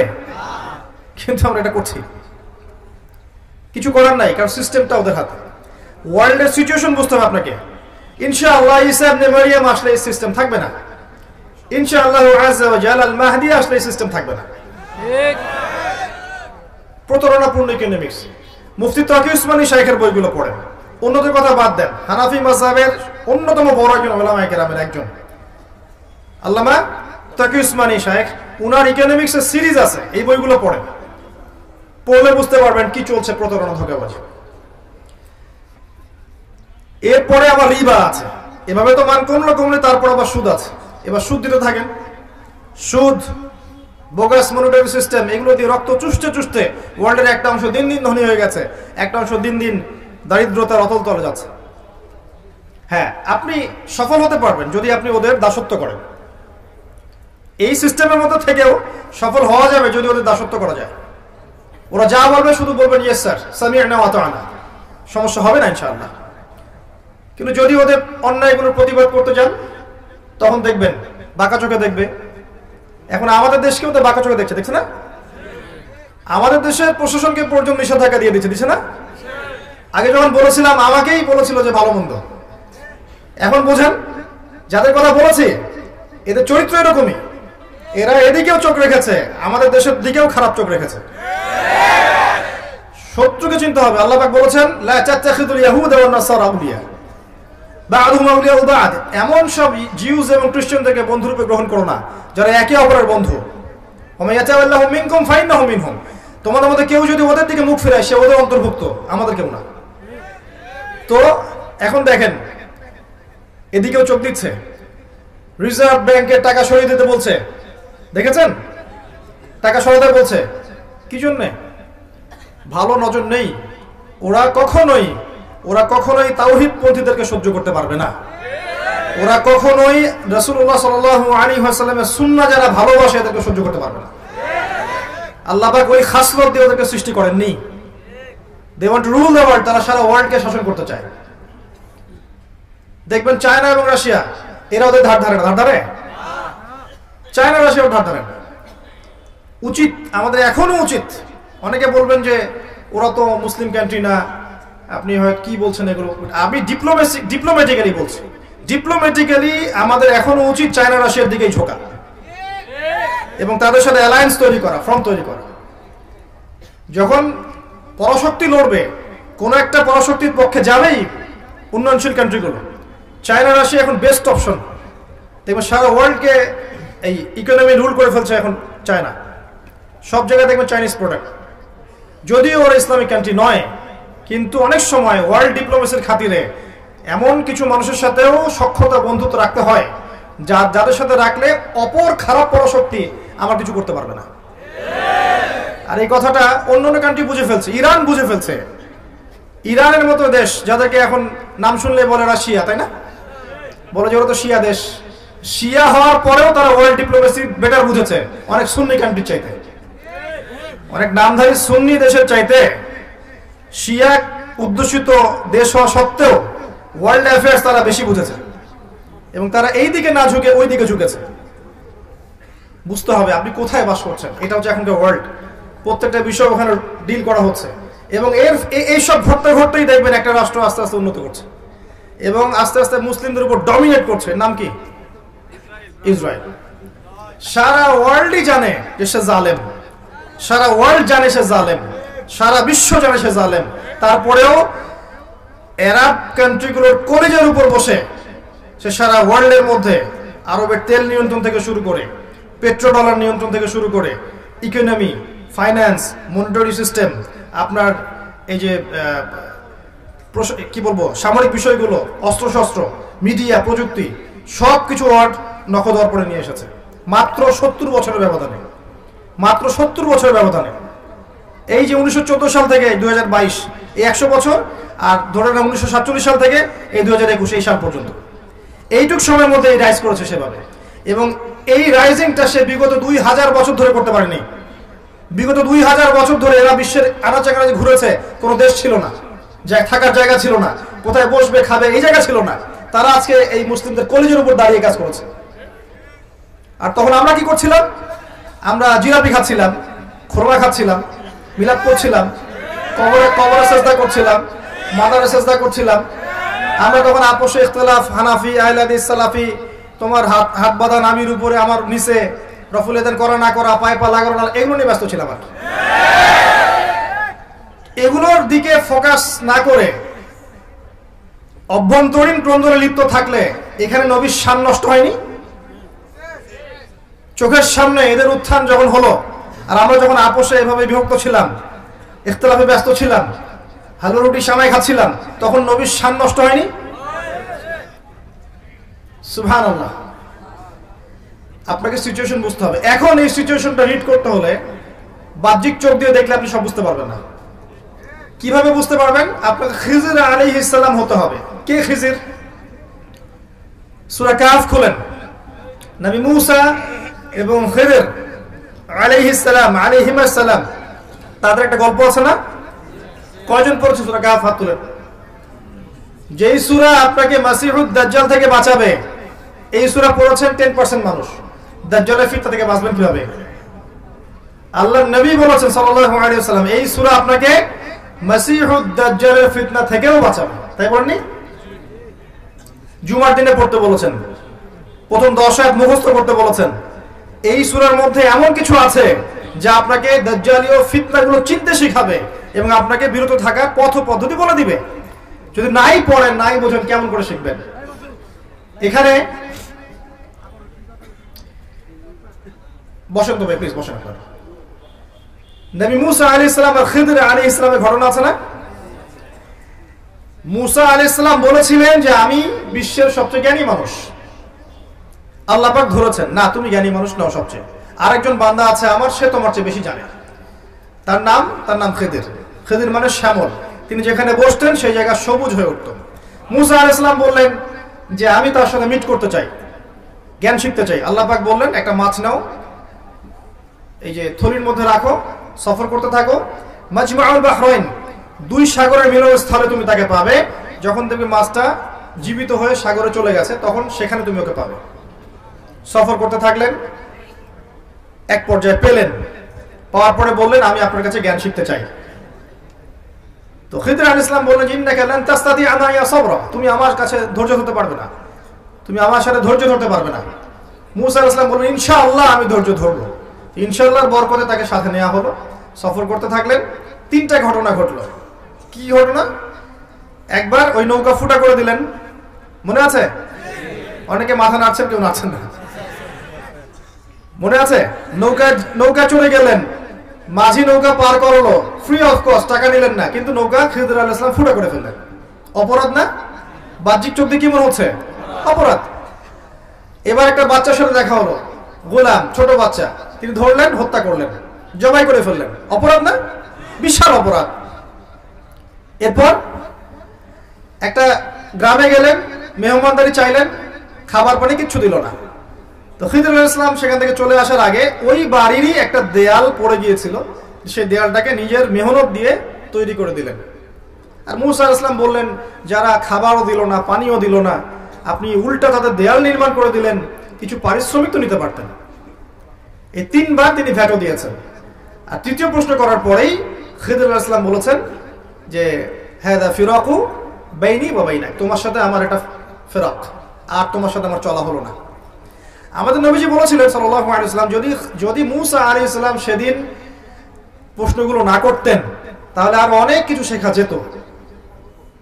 তো যাই হোক, ফেরাকের আগে তিনি বললেন যে আমি তোমাকে জানিয়ে দেব কি কারণে আমি এই কাজগুলো করেছি। যে নৌকাটা ফুটা করেছি এটা এই কারণে করেছি যে ওই নৌকার পিছনে একটা জলদস্যু ছিল। যদি নৌকাটা ভালো থাকতো তাহলে তারা নৌকাটা হাইজ্যাক করে ফেলত। আমি ফুটা করে দিয়েছি যাতে করে নৌকাটা হাইজ্যাক না করে। কথা বুঝতে পারছেন? আচ্ছা, বাচ্চাটাকে হত্যা করেছি আমি নিজের ইচ্ছায় করিনি, আল্লাহর হুকুমে করেছি। আল্লাহ পাক বলেছেন যে এই বাচ্চা যদি বড় হয় তাহলে অনেক বড় কাফের হবে এবং পিতা মাতাকেও কুফরিতে নিয়ে আসবে, এই কারণে আমি এটাকে হত্যা করেছি। আর ওই যে দেয়ালটা নির্মাণ করেছি, ওই দেয়ালটা ছিল ওই বাড়ির ইয়েতিম 2 বাচ্চার পৈতৃক সম্পত্তি রেখে যাওয়া দেয়াল। মানে এই দেয়ালের নিচে পৈতৃক সম্পত্তি আছে ওদের, গুপ্তধন। যদি আমি নির্মাণ না করতাম অন্য মানুষ নিয়ে যেত। নির্মাণ করেছি যাতে এই 2টা ইয়েতিম বাচ্চা বড় হয়ে এটা পায়। তো আপাত বাহ্যিক চোখ দিয়ে তোমার কাছে মনে হয়েছে 3টা কাজ খারাপ, তাই না? অন্যায় করেছেন, নৌকা ফুটা করেছেন, বাচ্চা হত্যা করেছেন, দেয়াল নির্মাণ করে পারিশ্রমিক ছাড়াই, অন্যায়। তুমি ধৈর্য ধরতে পারো নাই, কিন্তু প্রকৃত অর্থে এই 3টা কাজ কিন্তু অন্যায় ছিল না। এর পিছনে একটা ভ্যালিড কারণ ছিল। তাই বাহ্যিক চোখ দিয়ে যদি আপনি বিশ্বকে দেখেন, উম্মাহকে দেখেন, অর্থনীতি দেখেন, রাজনীতি দেখেন, আপনি বুঝতে পারবেন না সত্য কোনটা মিথ্যা কোনটা। ভিতরের চোখ দিয়ে আপনাকে দেখতে হবে যে কোনটা সত্য কোনটা মিথ্যা, কোনটা হক কোনটা বাতিল, কোনটা ন্যায় কোনটা অন্যায়, কোনটা আসলেই হচ্ছে কোনটা হচ্ছে না। এখন এই মনের চোখ খোলার জন্য পদ্ধতি কি? কয়েকটা কথা বললাম আগেই। পরকালকে বেশি স্মরণ করেন, তাওহীদে থাকেন, সুন্নতে থাকেন, হালাল খান, বেশি বেশি কোরআন তেলাওয়াত করেন, জিকির আজকার বাড়িয়ে দেন, মৌতের স্মরণ বাড়িয়ে দেন, আল্লাহর কাছে নূর চান, আল্লাহ আমাকে নূর দেন। বেশি বেশি পড়াশোনা করেন, কিন্তু পড়াশোনা করলেই নূর পাওয়া যাবে না। নূর আল্লাহর কাছে ভিক্ষা চাইতে হবে। আল্লাহ আমাকে দূরদর্শিতা দেন, আমাকে বাসিরা দেন, হিকমা দেন, নূর দেন। দেখবেন আল্লাহর পক্ষ থেকে নূর আসবে ইনশাআল্লাহ। তখন আপনি ওয়ার্ল্ড অ্যাফেয়ার্স লিড করতে পারবেন, আপনি কোরআন সুন্নাহকে দিয়ে ওয়ার্ল্ডকে ডিল করতে পারবেন। মানুষের কাছে প্রচার করবেন, এতটুকুই। ফোর্স করার তো কোনো দরকার নাই। ফাযাক্কির ইন্নামা আনতা মুযাক্কির, এতটুকুই দায়িত্ব। এরপরে মানুষ শুনবে, দলিল যাচাই করবে, যারা সত্যিকারের সৎ মন নিয়ে শুনেছে এরা হয়তো মেনে নিবে, প্রস্তুতি গ্রহণ করবে আগামীর জন্য। যারা মানবে না ওদের কাছে মনে হবে পাগলের প্রলাপ, বোগাস কথাবার্তা, কি বলে উল্টাপাল্টা কথা। এই হবে পরিণতি। কিন্তু হিস্ট্রি এগিয়ে যাবে, ওয়ার্ল্ড এগিয়ে যাবে। এখন যে আমরা 2021-22-এ বসে আছি, এটা 21-22 থাকবে না।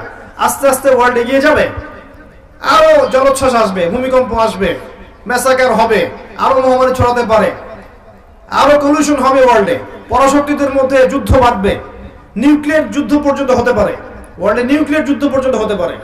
ওয়ার্ল্ড এমন একটা জায়গায় বসে আছে, ওয়ার্ল্ডের এই যে ইকোনমিক সিস্টেমটা কোলাপস করে যেতে পারে, টেকনোলজি যেগুলো আছে এগুলো নাও থাকতে পারে। যাই হোক, কিন্তু সামনে যে মুসলিমদের একটা কঠিন সময় আসছে এটা স্পষ্ট। এবং এর পরে যে আল্লাহ রাব্বুল আলামিন মুহাম্মদ সাল্লাল্লাহু আলাইহি ওয়াসাল্লামের বংশধরদের মধ্য থেকে একজনকে বের করবেন, যার নাম মুহাম্মদ, যার বাবার নাম আব্দুল্লাহ, যার মায়ের নাম আমিনা। যিনি মদিনা থেকে মক্কায় আসবেন, মক্কায় মানুষ তার হাতে বায়আ নিবে এবং তিনি ইসলামিক এই যে হুকুমত এটা মদিনায় কায়েম করে ফেলবেন ইনশাআল্লাহ। এবং সেখান থেকে তার সাথে পরশক্তিদের ব্যাটল হবে, তিনি পেরে উঠবেন না। এক পর্যায়ে মাসিহুদ দাজ্জাল আত্মপ্রকাশ করবে এবং এই মাসিহুদ দাজ্জালকে হত্যা করার জন্য, মারার জন্য আল্লাহ পাক সত্যিকারের মাসিহকে পাঠাবেন। তিনি কে? ঈসা ইবনে মারইয়াম। তার হাতে মাসিহুদ দাজ্জাল নিহত হবে এই প্যালেস্টাইনের এই যে বাবেলুদ, যেটা প্যালেস্টাইনের মধ্যে আছে এখন। এরপরে তিনি 40 বছর জেরুজালেম থেকে সারা বিশ্বে খেলাফা কায়েম করে দিবেন। একটা কাঁচা বাড়ি, একটা পাকা বাড়ি বাদ থাকবে না যেখানে আল্লাহর কালিমা প্রবেশ করবে না। 40 বছর চলবে, বারাকা আসবে, প্রচুর বৃষ্টিপাত হবে, মাটি উর্বর হবে, অন্য একটা পৃথিবী মানুষ দেখবে। এই পৃথিবী থাকবে না। মানুষ মানুক আর না মানুক ওয়ার্ল্ডের দিকে যাবে, আস্তে আস্তে সময়ের দিকে যাবে। 10 বছর পরেই হোক, 100 বছর পরেই হোক, 200 বছর পরেই হোক, কত সালে হবে আমরা জানি না। কেউ সাল মেনশন করে কথা বলতে পারবে না, বলা উচিত না, কিন্তু এটা হবে। তারপরে ওয়ার্ল্ড আবার সেই প্রাচীনতায় ফিরে আসবে, শুধু ইসলাম আর ইসলাম দেখবেন। এরপরে এমন একটা প্রজন্ম আসবে যারা এত কুৎসিত হবে, এত জঘন্য নোংরা হবে, রাস্তার মোড়ে মোড়ে দাঁড়িয়ে জেনা করবে। আল্লাহ পাক এই জেনারেশনের সামনে পশ্চিম দিক থেকে সূর্য ওঠাবেন এবং সরাসরি কিয়ামত সংঘটিত করবেন। ওই দিন আমরা দেখতেও চাই না এবং ওই জেনারেশনে অন্তর্ভুক্ত হতেও চাই না। সামনে এই সময়গুলো আসবে। এখন মাঝখানে এই সময়টাতে আপনার প্রিপারেশন কি করতে যাচ্ছেন? আপনি একটা মাহফিল যথেষ্ট? শুধু 5 ওয়াক্ত নামাজ পড়াই কি যথেষ্ট? আমরা যা করছি দিনের জন্য, একটা মাদ্রাসায় বসে শিক্ষকতা করছি, ধরেন 5 ওয়াক্ত নামাজ পড়ছি, একটা ব্যাংকে বসে আছি, একটা চাকরিতে বসে আছি, বা সমাজের নেতৃস্থানে কোনো জায়গায় বসে আছি, এটাই কি এনাফ ইসলামের বিজয়ের জন্য? সবার জায়গা থেকে সবাই যদি দিনের বোঝাটা কাঁধে না নেই, তাহলে কি বিজয় হবে? শুধু শোডাউন করে হবে? একে অপরের সাথে কাদা ছোড়াছড়ি করে হবে? অভ্যন্তরীণ বিভক্তিতে হবে? এই দল ওই দল মারামারি কাটাকাটি এগুলো করে হবে? হবে না। আমাদেরকে এগিয়ে যেতে হলে, আবারও বলছি, স্পেশালি ইয়াংদেরকে বলছি, প্রচুর পড়াশোনা করতে হবে, প্রচুর পড়াশোনা করতে হবে। আমাদের এখন পড়াশোনাই জিহাদ। এটা বড় একটা কাজ। আপনি মনে করছেন যে ইসলামিক জিহাদের কনসেপ্ট আছে, আপনি একসময় আল্লাহর পথে যাবেন, শাহাদাত বরণ করবেন, ইত্যাদি ইত্যাদি।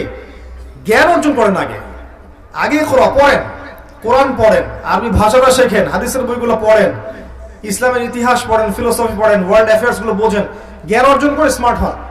আপনাকে ওয়ার্ল্ডটাকে ডিল করতে হবে, আপনাকে সিচুয়েশন বুঝতে হবে, তারপরে আপনি যারা অনুযায়ী আমলে যান, পরিবার গঠনের দিকে যান, হালাল রিজিকের দিকে যান, একটা নেককার মেয়েকে বিয়ে করেন, পরবর্তী প্রজন্ম গড়ে তোলেন। আস্তে আস্তে আস্তে আস্তে আপনি আপনার জান, আপনার মাল, সময়, শ্রম, মেধা দিয়ে দিনের খেদমত করতে থাকেন। এবং আমরা কোন পরিবেশে বসবাস করছি এটা বোঝার চেষ্টা করেন, স্মার্টলি দিনের কাজ করেন। এমন কোনো ইনিশিয়েটিভ নেবেন না যাতে উম্মার উপকার যে ক্ষতি হয়ে যায়। আপোষের ইখতিলাফগুলো দূর করে ফেলেন। ইখতিলাফ করতে থাকলে কিয়ামত পর্যন্ত কোনো সলিউশন আসবে না, কোনোদিন সলিউশন আসবে না। যতই ইখতিলাফে আপনি কাউন্টার দেন, সে আরেকটা কাউন্টার দিবে, আপনি আরেকটা কাউন্টার দেন, সে একটা কাউন্টার দিবে। বিশ্বাস করেন, শুধু এই কারণেই, শুধু এই কথা চিন্তা করেই আমার জীবনে আমি এমন অনেক ক্ষেত্রে চুপ থেকেছি যেখানে আমি 10টা লাইন বলতে পারতাম। ইচ্ছা করে আমি চুপ থেকেছি, কারণ আমি যদি 10 লাইন বলি আর একজন 20 লাইন বলবে, সে যদি 20 লাইন বলে আমি আরো 10 লাইন বলতে যাই, সে আরো 30 লাইন বলবে। এই সিলসিলা চলতে থাকলে সলিউশন কখনো আসবে না। মান সামাতে না যায়। আপনি যদি হকপন্থী হয়ে থাকেন, আল্লাহর কবুলিয়ত আপনার কাছে থেকে থাকে, আপনি সৎ হন এবং আপনি ইনোসেন্ট, আপনি অন্যায় করেন নাই, দেখবেন আল্লাহ আপনাকে কবুল করে নেবেন ইনশাআল্লাহ। বাতিল ধুলোর মতো উড়ে যাবে ইনশাআল্লাহ। তো আল্লাহর ওয়াস্তে আমরা আপোষে ভাই ভাই হয়ে যাই, সবাইকে ভাই মনে করতে শেখেন। আমরা যারা আছি, যে কোনো মাযহাবে হোক না কেন, যে কোনো তরিকায় হোক না কেন, যে কোনো আলেমের সোহবতে থাকুক না কেন, সবাই আমরা মুসলিম ভাই।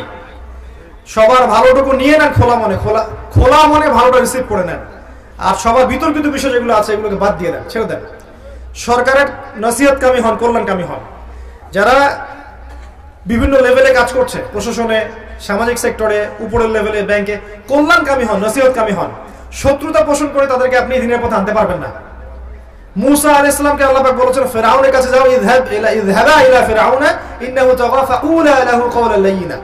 ফিরআউনের মতো কাফেরের কাছে গিয়ে ইসলামের দাওয়াত দাও, কিন্তু তার সাথে নরম ভাষায় কথা বলো। উগ্রতা দিয়ে, বোমাবাজি করে, আপনার সন্ত্রাসবাদ ছড়িয়ে, বা ওই যে আইএসএস এর মতো আমেরিকান এজেন্ট হয়ে আপনি কখনো ইসলাম কায়েম করতে পারবেন না। মধ্যমপন্থী থাকুন, শৈথুল্যবাদী হবেন না, উগ্রপন্থী হবেন না। সমাজের প্রত্যেক সেক্টরে মানুষের জন্য নসিহতকামী হন, কল্যাণকামী হন। মাউইযাতুল হাসানা দিয়ে, আকীদা আমল সংশোধনের মধ্য দিয়ে সবার কল্যাণকামী হয়ে দিনের পথে নিয়ে আসেন। ইনশাআল্লাহ দেখবেন এক পর্যায়ে একটা ইউনাইটেড মুসলিম উম্মাহ গড়ে উঠবে। আমি বিশ্বাস করি যে আমরা যদি একসময় নাও থাকি, ইনশাআল্লাহ এমন একটা প্রজন্ম আসবে সামনে, যারা ইনশাআল্লাহ তাআলা দেখবেন প্রকৃত ইলম অর্জন করবেই ইনশাআল্লাহ। যারা আমাদের মতো আসলে অথর্ব হবে না ইনশাআল্লাহ, আমাদের মতো প্যারালাইজড হবে না ইনশাআল্লাহ, আমাদের মতো অন্তর্দৃষ্টিহীন হবে না ইনশাআল্লাহ। যারা জানা অনুযায়ী আমল করবে, হালাল খাবে, হারাম খাবে না, না খেয়ে থাকলেও হারাম খাবে না, যারা আদর্শ পরিবার গড়বে ইনশাআল্লাহ, কোরআনের মশাল হাতে নিয়ে তারা এই জাহেলিয়াত দূর করবে ইনশাআল্লাহ। দেখবেন ওরা ওদের জান দিয়ে, মাল দিয়ে, সময় শ্রম দিয়ে আল্লাহর জমিনে আল্লাহর দিন কায়েম করে ছাড়বে ইনশাআল্লাহ। মাঝখানে আল্লাহ আমাদেরকে সময় দিয়েছেন, কাউকে 20, 30, 40, 50 বছর। এই সময়টুকু আপনি কিভাবে কাটাতে চান, ডিসিশন ইজ ইয়োর্স, আপনার সিদ্ধান্ত। আজকের পরেও যদি এত মাহফিলে খোলামেলা কথা কখনো হয় আমি কিন্তু জানি না। মাহফিলে আমার খোলামেলা কথা বললাম ওয়ার্ল্ড অ্যাফেয়ার সম্পর্কে, এরপরেও যদি আপনাদের চোখ না খোলে যে আমরা কোথায় আছি, আমাদের প্রকৃত শত্রু কারা, আমরা কি নিয়ে ব্যস্ত আছি, তাহলে আমি বলবো যে আসলে আমাদের সামনে তাকদিরে খারাপ ছাড়া কোনো ভালাই নাই। আল্লাহ বোঝার তৌফিক দান করুন, আল্লাহুম্মা আমিন। ইয়াং জেনারেশনের প্রতি স্পেশাল নসিহত করব যে আজকের দিন থেকে ফ্রম নাও অন আপনি তওবা করে আল্লাহর পথে ফিরে আসেন। আমার সাথে এখনই তওবা পড়েন, বলেন আস্তাগফিরুল্লাহ আল্লাযী লা ইলাহা ইল্লা হুয়াল হাইয়ুল কাইয়ুম ওয়া আতুবু ইলাইহি আস্তাগফিরুল্লাহ আল্লাযী লা ইলাহা ইল্লা হুয়াল হাইয়ুল কাইয়ুম ওয়া আতুবু ইলাইহি আস্তাগফিরুল্লাহ আল্লাযী লা ইলাহা ইল্লা হুয়াল হাইয়ুল কাইয়ুম ওয়া আতুবু ইলাইহি। দুইটা প্রজন্ম ইসলামের ভবিষ্যৎ, একটা হচ্ছে আমাদের ইয়াং জেনারেশন, একটা হচ্ছে আমাদের পরবর্তী প্রজন্ম। এবং ইয়াংদের মধ্যে আমাদের বোনেরাও আছেন, তারা ইনক্লুডেড। এদের দ্বারা ইসলামের যে খেদমত সম্ভব, এখন যারা বার্ধক্যে চলে গেছেন তাদের দ্বারা কিন্তু সম্ভব নয়। ইয়াং জেনারেশনের প্রতি নাসিহাত প্রথম হচ্ছে তওবা করে ফিরে আসা, 5 ওয়াক্ত সালাতি হয়ে যান, আপনার জীবনটাকে, সময়টাকে, যৌবনটাকে আল্লাহর জন্য ওয়াকফ করে দেন। আমি অনেক দিন বলেছি, আবার বলছি, অনলি আল্লাহ আপনাকে ভালোবাসেন। আল্লাহ ছাড়া আপনার আপন বলতে কেউ নাই পৃথিবীতে। যখন মুহাম্মদ সাল্লাল্লাহু আলাইহি ওয়াসাল্লাম জীবিত ছিলেন তখন তাকে সবাই আপন মনে করতেন। এখন তিনি আমাদের মধ্যে নাই, তাই কিছু হলে মনের কষ্টে তার কাছে গিয়ে বলতে পারবেন না, ইয়া রাসূলুল্লাহ আমার এই সমস্যা। কেউ নেই আপনাকে সেভাবে বলার মতো, সান্ত্বনা দিবে না কেউ আপনাকে, আপনার প্রবলেমকে বুঝবেই না। ইয়াংদের মেন্টালিটি বুঝতেই পারবে না। একটা ইয়াং ছেলে যখন দিনের পথে আসে, হেদায়েত প্রাপ্ত হয়ে আসে, আল্লাহর পক্ষ থেকে হেদায়েত পেয়ে যায়, এসে দেখে আমি কোন মাযহাব ফলো করব, আমি কোন বই পড়বো, কোন আলেমকে ফলো করব, এত ইখতিলাফ কোন, আগেই তো ভালো ছিলাম। কোরআন সুন্নাহ হাতে থাকার পরে আমি ওয়ার্ল্ডকে ডিল করতে পারছি না কেন? ওর মনে অনেক প্রশ্ন জাগে, কেউ উত্তর খুঁজে দিতে পারে না। তওবা করেন, প্রথমত আল্লাহর দিকে ফিরে আসেন, লাইফটা হিসাব করেন। আপনার এই 20 থেকে 40-50টা আপনার জীবন, বাকিটা জীবন নয়। এই 20 থেকে 50 আপনার মেইন লাইফ, জীবন। 50-এর পরে চাইলেও অনেক কিছু করতে পারবেন না, আর 20-এর আগে আপনি ভালো মন্দ বুঝতেই সময় শেষ হয়ে যায়। এই সময়টাকে ভাগ করে নেন, আপনার জীবনের উদ্দেশ্য ফিক্স করেন। আপনার জীবনের গন্তব্য জান্নাত। ফামান যুহজিহা আনিন নার ওয়া উদখিলাল জান্নাহ ফাকাদ ফাজ। যাকে জাহান্নাম থেকে বাঁচানো হবে, জান্নাতে প্রবেশ করানো হবে, একমাত্র সেই ব্যক্তি সফল, আর কেউ সফল নয়। আর কেউ সফল নয়। সাফল্যের সংজ্ঞা আপনাকে শেখানো হয়েছে বাড়ি, গাড়ি, টাকা, জমি জমা, স্ট্যাটাস, এগুলো সাফল্যের সংজ্ঞা নয়। যে ব্যক্তি জাহান্নাম থেকে বাঁচতে পারবে সে সফল। জাহান্নাম থেকে বাঁচতে হলে আপনার জীবনটাকে, স্পেশালি আপনার যৌবনটাকে আল্লাহর জন্য ওয়াকফ করে দেন। আল্লাহ খুব বেশি কিছু চান না আপনার কাছে, আল্লাহ খুব বেশি কিছু চাচ্ছেন না। চাচ্ছেন তাওহীদ, আপনি শিরক করবেন না, তাওহীদে থাকবেন। চাচ্ছেন সুন্নাহ, আপনি রাসূলের সুন্নাহে থাকবেন, আপনি বেদাত করবেন না। চাচ্ছেন যে আপনি 5 ওয়াক্ত নামাজ পড়েন জামাতের সাথে, পারবেন না? 5 ওয়াক্ত সালাতটা আপনি জামাতে পড়েন, আল্লাহর পথে সময় দেন, আল্লাহর পথে সময় দেন। ওলামায়ে কেরামের সোহবতে যান, তাদের কাছে গিয়ে কোরআন পড়তে শেখেন, হাদিসের ইবাদত পড়তে শেখেন, আরবি ভাষা শেখেন। আমাদের বোনেরা হিন্দি শেখে না, শেখে না, হিন্দি বলতে পারে না। কেমনে পারে? সিরিয়াল দেখে পারে, সিরিয়াল দেখে পারে। তাহলে আপনি যদি 2টা বছর আরবি দেখেন, আপনিও পারবেন ইনশাআল্লাহ। আরবি দেখেন, আরবি বোঝেন, আপনি বলেন, কনভারসেশন করেন, ইনশাআল্লাহ দেখবেন আপনি আরবি শিখতে পারছেন, আরবি দিয়ে কোরআন বুঝতে পারছেন ইনশাআল্লাহ। আরবি শিখতে হবে। পাশাপাশি যে লাইনে পড়ছেন, জেনারেল লাইন বলছি, মাদ্রাসা লাইনে বলছি, doctor, engineer, medical science, MBA, BBA, science আর কমার্স, যেখানেই পড়ছেন, আপনি টার্গেট করেন আপনার জ্ঞানটাকে আপনি দিনের কল্যাণে কাজে লাগাবেন। পারবেন না? একজন ভালো অর্থনীতিবিদ সমাজের খেদমত করতে পারে না, জাতির খেদমত করতে পারে না। একজন ভালো রাজনীতিবিদ জাতির খেদমত করতে পারে না। একজন সৎ নেতা, সমাজের একজন সৎ নেতা, তার দ্বারা সমাজের উপকার হতে পারে না। আবার এই নেতা যদি অসৎ হয় তাহলে সমাজ ক্ষতিগ্রস্ত হবে না। তাহলে মূল বেসটা কি? ইসলামিক। শেকড়টা যদি ইসলামিক হয়, সে যেখানেই যাক সেখানেই আলো ছড়াবে ইনশাআল্লাহ। শেকড় যদি ইসলামিক হয়, সে ডক্টর হোক আর ইঞ্জিনিয়ার হোক আর MP হোক আর মন্ত্রী হোক আর যেই হোক, সে আলো ছড়াবে ইনশাআল্লাহ। শেকড়ে যদি ভেজাল থাকে সে কিছু করতে পারবে না। তো আপনি যেখানেই থাকেন, যে প্রফেশনে থাকেন, ওইটাকে আপনি দিনের কল্যাণে কাজে লাগান। আল্লাহ বেশি কিছু জান না আপনার কাছে।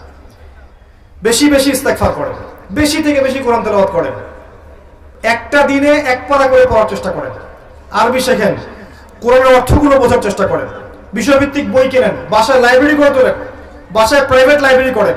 আপনাদের ঢাকা থেকে বাংলা বাজার কাছে, বাংলা বাজারে যাবেন, সাবজেক্ট ধরে ধরে বই কিনবেন। প্রত্যেক মাসে 2000, 3000, 5000 টাকা বই কিনবেন। টাকা কে দিবে?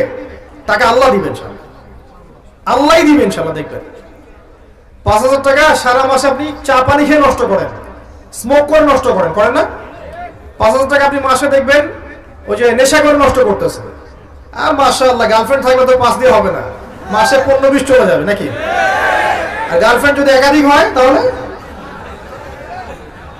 মাশাআল্লাহ। অতএব প্রিয় ভাইরা, গার্লফ্রেন্ড আপনাকে ভালোবাসে না, আপনার অবস্থানকে ভালোবাসে। এটা আমি বলেছি, একজন পোস্ট করেছে ফেসবুকে, সেখানে দেখলাম কিছু মেয়ের কমেন্ট করছে যে না আমরা সত্যি ভালোবাসি। তো আসল বক্তব্য হচ্ছে এটা তো অংশ গিয়েছে। আপনি বলেন যে আমি এক সলিউশন বলেছিলাম, যদি দিনদার হয়, দেখেন দিনের বুঝ আছে, আপনার কথায় আনুগত্য করে, তার বাবাকে গিয়ে বিয়ের প্রস্তাব দেন। যদি রাজি হয় মাশাআল্লাহ বিয়ে করে ফেলেন, প্রেম করার দরকার নেই, বিয়ে করে ফেলেন। আসল প্রেম শুরু হবে বিয়ের পর ইনশাআল্লাহ। আর তখন বুঝবেন দিল্লি গেলে লাড্ডুর কি মজা। তখন মনে হবে যে কাশ আরো 5টা বছর পরে বিয়েটা করলে ভালো হতো। ঠিক আছে? বাস্তবতা কঠিন, যেটা আমরা পাই না ওটার প্রতি আমাদের আকর্ষণ বেশি কাজ করে।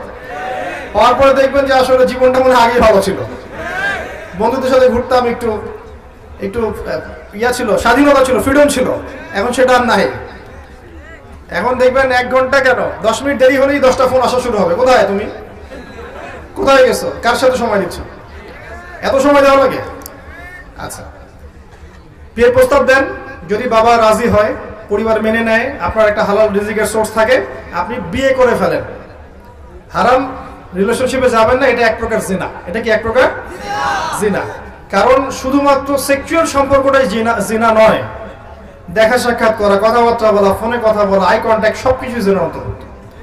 জিনা থেকে দূরে না আসতে পারলে আপনার মনের মধ্যে নূর কশিন কেন আসবে না? আল্লাহর জন্য ছেড়ে দেন, আল্লাহ পাক আপনাকে তার চেয়ে 1000 গুণ ভালো দিবেন ইনশাআল্লাহ।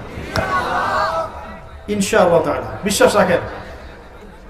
তো পুরো বক্তব্যটা হচ্ছে যে আপনি এতটুকু যদি বলতে পারেন, ঠিক আছে আমি চিন্তা করেছি যে আমি বাবার সম্পত্তি আর নিব না, নিজের পায়ে দাঁড়াবো, কষ্ট করে হলে কষ্ট করে আমি একটা জব খুঁজবো, হ্যাঁ 5000 টাকা স্যালারি হোক আর 10,000 টাকা স্যালারি হোক, কষ্ট করে আমি নিজের পায়ে দাঁড়িয়ে নিজে প্রতিষ্ঠিত হয়ে তোমাকে বিয়ে করবো ইনশাআল্লাহ। তারপর দেখেন আপনার সাথে থাকে কিনা, আপনার গার্লফ্রেন্ড আপনার সাথে থাকবে না। তো বাস্তবতা এরকম। আর এখনকার জেনারেশনের যে মেয়েদেরকে আপনারা মনে করছেন আপন,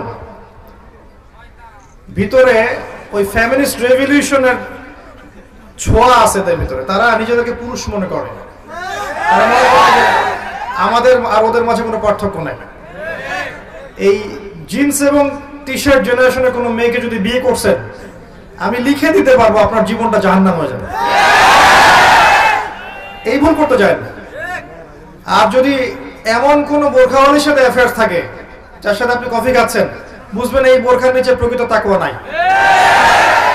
যদি থাকতো তাহলে আপনার সাথে কফি খেতে আসতো না। একজন সৎ চরিত্র মেয়ে কোশ্চিন কালেও আপনার সাথে ফোনে কথা বলবে না, আপনার চ্যাটের উত্তর দিবে না। এবং এমনকি আপনি যখন ফোন নাম্বার এক্সচেঞ্জ করছেন, রাতের বেলা নক দিচ্ছেন, সে রিপ্লাই করবে না। কখনো একটা সত্যিকারের মুত্তাকি মেয়ে এটা করতে পারে না। সহজ সমাধানে চলে যান প্রিয় ভাই। আল্লাহকে সন্তুষ্ট করতে হবে এবং যৌবন আল্লাহর জন্য বিলিয়ে দিতে হবে। এই জন্য আপনাকে নামাজি হতে হবে, পড়াশোনা করতে হবে, হালাল রিজিক খেতে হবে।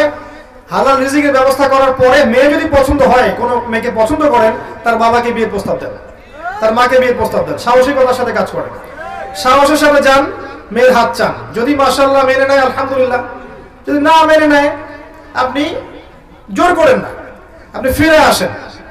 ফিরে এসে আল্লাহর কাছে ইস্তেখারা করেন, সিজদায় দোয়া করেন, আল্লাহকে বলেন রব্বানা হাব লানা মিন আজওয়াজিনা ওয়া যুররিয়াতিনা কুররাতা আয়ুন ওয়াজআলনা লিল মুত্তাকিনা ইমামা। আল্লাহ আপনাকে এমন উৎস থেকে রিজিক দিবেন ইনশাআল্লাহ আপনি কল্পনা করতে পারেন না। তখন দেখবেন সত্যিকারের খাদিজা, সত্যিকারের আয়েশা রাদিয়াল্লাহু আনহুমা তাদের মতো স্ত্রী আপনার ঘরে চলে আসছে ইনশাআল্লাহ। যখন আসবে তখন দেখবেন এই দুনিয়াটাতে আপনি জান্নাত পাবেন। এই দুনিয়াটা জান্নাত নয়, কিন্তু এই দুনিয়াতে যদি কারো ঘরে একটা নেককার স্ত্রী থাকে সে ফিল করতে পারে জান্নাত কাকে বলে, সে ফিল করবে। এমনিতে দুনিয়াটা ফিতনার জায়গা, কিন্তু যার ঘরে একটা নেককার সুশ্রী পবিত্র স্ত্রী আছে যে তাকে দিনের পরে চলতে সাহায্য করে, সে দুনিয়াতেই জান্নাতের ফ্লেভার পাবে ইনশাআল্লাহ। এটা আল্লাহ পাক সবার তাকদীর নসিব করেন না। যদি আপনি পবিত্র না থাকেন, আপনি যদি হারাম মিউজিকে থাকেন, এই যে ডিজে করেন, 31st নাইট করেন, ইয়াবা খান, মদ খান, হারাম অ্যাফেয়ার্স করেন, জেনা করেন, এগুলো লিপ্ত থাকেন, 10 ঘাটের পানি আপনি খেয়ে এসে থাকেন, আপনি কোশ্চিন কেন পবিত্র নারী পাবেন না? আপনি যাকে পাবেন দেখবেন সেও 10 ঘাটের জল খেয়ে আসছে। তখন কি হবে? তখন ফ্লাই করার আগেই, ল্যান্ড করার আগেই, টেক অফের পর ল্যান্ড, এর মধ্যে ডিভোর্স হয়ে গেছে। আল্লাহ পাক আপনাদেরকে বোঝার তৌফিক দান করুন যে আল্লাহ আপনাকে প্রকৃত অর্থে ভালোবাসেন। আর আল্লাহ পাক বলেছেন যে 1 ভাগ ভালোবাসা, মাত্র 1 ভাগ ভালোবাসা আমি পুরো সৃষ্টি জগতের মধ্যে দিয়েছি। এই 1 ভাগ ভালোবাসার জন্য এই যে গরু গাভী তার বাচ্চার ওই যে ময়লা চেটে পরিষ্কার করে, 1 ভাগ ভালোবাসার জন্য। একটা পিকচার দেখেছিলাম যে একটা হরিণের বাচ্চাকে বাঘেরা ধাওয়া করছে, মা থেমে গেল, মা থেমে গিয়ে নিজের জীবনটা দিল, বাচ্চাটা চলে গেল। মাকে বাঘ 3 দিক থেকে ধরেছে, আর এই মা হরিণটা স্থির হয়ে দেখছে ওর বাচ্চা চলে যাচ্ছে, নিজের জীবন দিয়ে দিল, বাচ্চাকে সেভ করলো। এই 1 ভাগ ভালোবাসার ফল এগুলা। আর আল্লাহ পাক বাকি 99 ভাগ ভালোবাসা তার কাছে রেখেছেন আপনাকে ভালোবাসার জন্য। কিয়ামতের মাঠে এই ভালোবাসা দিয়ে আল্লাহ পাক আমাদেরকে মাফ করবেন ইনশাআল্লাহ। দুনিয়া ঢোকায় পড়বেন না। নেককার স্ত্রী আল্লাহর কাছে চেয়ে নিন, সালাতে মনোযোগী হন। প্রিয় ভাই, কোরআন পড়েন, নিয়মিত 1 পারা করে পড়েন, সালাতে মনোযোগী হন, আলেম ওলামাদের সোহবতে যান, আরবি ভাষা শেখেন, হারাম মিউজিক ছেড়ে দেন, গার্লফ্রেন্ডের হারাম সঙ্গ ত্যাগ করেন, বিয়ে করেন, পবিত্র জীবনে চলে আসেন, হালাল রিজিক সোর্স তালাশ করেন। আপনাকে যে মেধা আল্লাহ দিয়েছেন এটা দিয়ে আপনি দিনের, উম্মার, দেশের, জাতির খেদমত করার চেষ্টা করেন ইনশাআল্লাহ। দেখবেন ইনশাআল্লাহ তাআলা বাংলাদেশের এই যুব সমাজের মধ্য দিয়ে এবং পরবর্তী প্রজন্মের মধ্য দিয়ে ইনশাআল্লাহ আগামী বিশ্বে বাংলাদেশ, আল্লাহ চায় তো বিশ্বের সুপার পাওয়ার হবে ইনশাআল্লাহ। আল্লাহ পাক আমাদের সবাইকে কথাগুলোর উপর আমল করার তৌফিক এনায়েত করুন, আমিন। আকুলু কওলি হাযা আস্তাগফিরুল্লাহ লি ওয়া লাকুম ওয়া লিসাইরিল মুসলিমিন। বারাকাল্লাহু লানা ওয়া লাকুম বিল আয়াতিল হাকীম। ইন্নাহু তাআলা জাওয়াদুন কারীম ওয়া রাউফুর রহিম। আসসালামু আলাইকুম ওয়া রাহমাতুল্লাহ। আমরা আলোচনা শেষ করছি, 2-1টা প্রশ্ন আছে দিয়ে শেষ করছি। আমাদের এখানে যুব সংঘের এক যুবক ভাই কিছুদিন পূর্বে মারা গেছেন।